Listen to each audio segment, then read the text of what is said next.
Hi, ഇന്ന് നമുക്കിപ്പോൾ ഒരു ഇലയുടെ അല്ലെങ്കിൽ തെരളി ഉണ്ടാക്കാവേ. അതിന് അരിപ്പൊടി എടുത്തു, അതിലേക്ക് ലേശം ഉപ്പിട്ടു. ഇനി നമുക്ക് വേണ്ടത് ശർക്കര പാനിയാണ്. ശർക്കര പാനി നന്നായിട്ട് തിളച്ച് അങ്ങനെ നന്നായിട്ട് വേസ്റ്റൊക്കെ കളഞ്ഞതാണ്. അതിലേക്ക് ഞാൻ ഏകദേശം ഒരു 2 പിടി തേങ്ങ ചിരകിയത് ഇട്ട് കൊടുത്തു.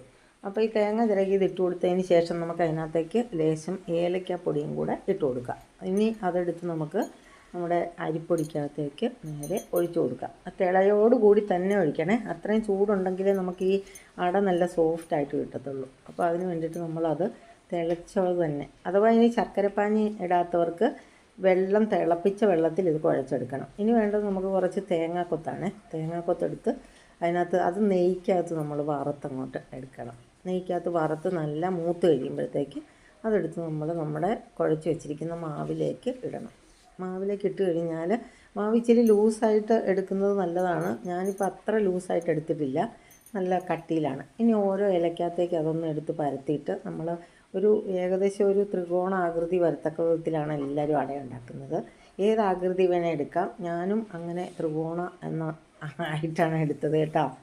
അപ്പോൾ അത് കഴിഞ്ഞ് ഓരോന്നായിട്ട് ഞാൻ എടുത്തു. ഒരു 5 or 6 അടയല്ലാതെ അതിൽ കൂടുതലൊന്നും ഞാൻ ഉണ്ടാക്കാറില്ല. അപ്പോൾ ഇത് ചക്കയൊന്നും ഇല്ലാതെ വെറുതെ ഉണ്ടാക്കി കഴിക്കാനാണ്. നമുക്കിപ്പം കടയിൽ നിന്ന് കിട്ടുന്ന ഒരു പ്രധാന വിഭവമാണിത് കേട്ടോ. നമ്മൾ 4 മണിയായാലും എല്ലാ കടകളിലും ഇത് വരും.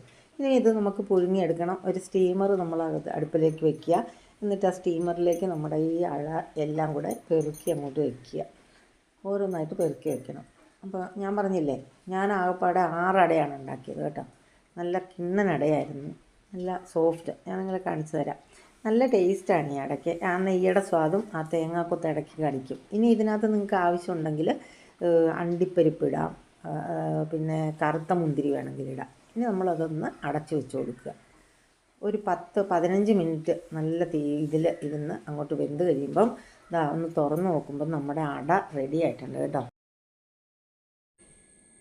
അട നല്ല സോഫ്റ്റ് ആയിട്ടുണ്ട്. ഞാനെടുത്ത് അത് ഇനി നമുക്കതൊരു പ്ലേറ്റിലേക്ക് മാറ്റി വയ്ക്കാം.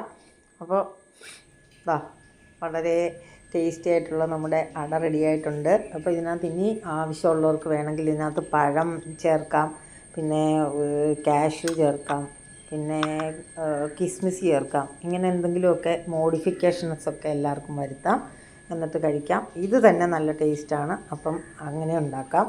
അപ്പോൾ അടുത്ത ഒരു വീഡിയോ ആയിട്ട് വരുന്നവരെ ബായ്.